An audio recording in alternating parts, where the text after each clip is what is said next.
Article 176 ಪ್ರಕಾರ ರಾಜ್ಯಪಾಲರ ಭಾಷಣ ಕಡ್ಡಾಯ. ಹೀಗಾಗಿ ಜಂಟಿ ಅಧಿವೇಶನ ಭಾಷಣಕ್ಕೆ ರಾಜ್ಯಪಾಲರು ಬರಲೇಬೇಕಾಗುತ್ತೆ ರೂಲ್ ಪ್ರಕಾರ. ರಾಜ್ಯಪಾಲ ಗೆಹ್ಲೋಟ್ಗೆ ಎಚ್.ಕೆ. ಪಾಟೀಲ್ ನಿಯೋಗ ಈ ವಿಷಯವಾಗಿ ಮಾಹಿತಿಯನ್ನು ಹಂಚಿಕೊಂಡಿದ್ದಾರೆ. ರಾಜ್ಯಪಾಲರು ಸದನಕ್ಕೆ ಹಾಜರಾಗಲ್ಲ ಅಂತ ನಿರಾಕರಣೆ ಮಾಡೋಕ್ಕಾಗೋದಿಲ್ಲ. ಇದು ನಿಮ್ಮ ಕರ್ತವ್ಯದ ಭಾಗ. ಹಾಗಾಗಿ ಭಾಷಣವನ್ನ ಮಾಡಲೇಬೇಕು ಅನ್ನುವಂತಹ ನಿಟ್ಟಿನಲ್ಲಿ ಮನವಿಯನ್ನ ಈ ನಿಯೋಗ ರಾಜ್ಯಪಾಲರ ಮುಂದೆ ಇಟ್ಟಿದೆ. ಅದೆಲ್ಲದಕ್ಕೂ ಕೂಡ ರಾಜ್ಯಪಾಲರು ನಾನು ಭಾಷಣ ಮಾಡ್ತೀನಿ, ಆದರೆ ಈ ಒಂದು ಭಾಷಣವನ್ನ ನೀವು ಬದಲಿಸಿ ಕೊಡಬೇಕು ಅಂತ ಕೇಳ್ತಾರಾ? ಕಾದು ನೋಡಬೇಕು. ಮತ್ತಷ್ಟು ಮಾಹಿತಿ ಪಡೆಯೋಣ ನಮ್ಮ ಪ್ರತಿನಿಧಿ ಶ್ರೀನಿವಾಸರಿಂದ. ಶ್ರೀನಿವಾಸ, ಈ ನಿರಾಕರಣೆ ವಿಚಾರದಲ್ಲಿ ಪ್ರಮುಖವಾಗಿ ಕೇಂದ್ರ ಸರ್ಕಾರವನ್ನ ವಾಗ್ದಾಳಿ ನಡೆಸಿರೋದೇ ಇದೆ ಅನ್ನೋದಾದ್ರೆ, ಹಿಂದೆ ಕೂಡ ಈ ರೀತಿಯಾದಂತಹ ಪ್ರಸಂಗಗಳು ಕಂಡು ಬಂದಿತ್ತು.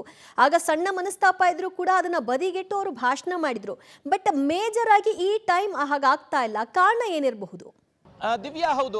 ಕಳೆದ 2 ವರ್ಷಗಳಲ್ಲಿ ಸಣ್ಣ ಪುಟ್ಟ ವಿಚಾರಗಳು ಕೇಂದ್ರ ಸರ್ಕಾರದ ವಿರುದ್ಧ ಇದ್ರು. ಅದು ತೆರಿಗೆ ವಿಚಾರ ಆಗಿರ್ಬೋದು, ಅನುದಾನ ಹಂಚಿಕೆ ವಿಚಾರ ಆಗಿರ್ಬೋದು. ಇದು ಸಣ್ಣ ಪುಟ್ಟ ವಿಚಾರಗಳಿದ್ರು ಕೂಡ ಅದನ್ನ ರಾಜ್ಯಪಾಲರು ಗಣನೆಗೆ ತೆಗೆದುಕೊಳ್ಳದೆ ಭಾಷಣ ಮಾಡ್ತಿದ್ರು. ಆದ್ರೆ ಈ ಬಾರಿ ಈ ಒಂದು ಅಧಿವೇಶನವನ್ನ ಕರಲಿಕ್ಕೆ ಪ್ರಮುಖವಾದಂತಹ ಕಾರಣ ಇರುವಂತದ್ದು ವಿಬಿಜಿ ರಾಮ್ಜಿ ಕಾಯ್ದೆಯನ್ನ ಚರ್ಚೆ ಮಾಡಬೇಕು ಅನ್ನುವಂತ ನಿಟ್ಟಿನಲ್ಲಿ ರಾಜ್ಯ ಸರ್ಕಾರ ಡೇ 1 ಇಂದ ಕೂಡ ಸಂಸತ್ನಲ್ಲಿ ಯಾವಾಗ ಈ ಒಂದು ಕಾಯ್ದೆ ಅಂಗೀಕಾರ ಆಯಿತು ಅವತ್ತಿನಿಂದ ಇಲ್ಲಿವರೆಗೂ ಕೂಡ ಈ ಒಂದು ಕಾಯ್ದೆಯನ್ನ ವಿರೋಧ ಮಾಡ್ಕೊಂಡು ಬರ್ತಿದೆ. ಇನ್ನೂ ಒಂದು ಹೆಜ್ಜೆ ಮುಂದೆ ಹೋಗಿ ರಾಷ್ಟ್ರೀಯ ಕಾಂಗ್ರೆಸ್ ಮತ್ತೆ ರಾಜ್ಯ ಕಾಂಗ್ರೆಸ್ ಇದನ್ನ ರಾಜ್ಯ ಮಟ್ಟದಲ್ಲಿ ಮತ್ತೆ ರಾಷ್ಟ್ರ ಮಟ್ಟದಲ್ಲಿ ಹೋರಾಟ ಮಾಡಬೇಕು ಅನ್ನುವಂತ ನಿಟ್ಟಿನಲ್ಲಿ ಹೋರಾಟವನ್ನ ಕೈಗೆತ್ತಿಕೊಳ್ಳುತ್ತಿದೆ.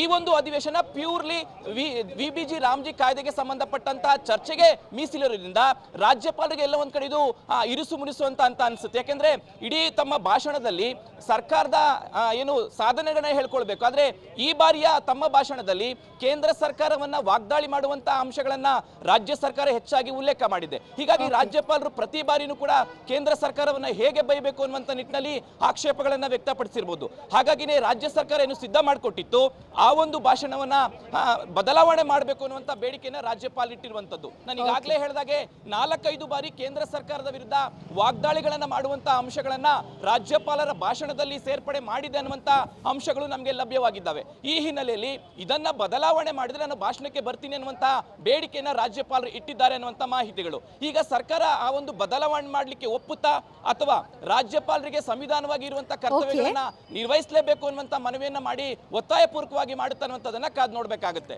ಶ್ರೀನಿವಾಸ್, ಥ್ಯಾಂಕ್ ಯು ಸುಕೇಶ್, ನಿಮ್ಮಿಬ್ಬರಿಗೂ ಕೂಡ.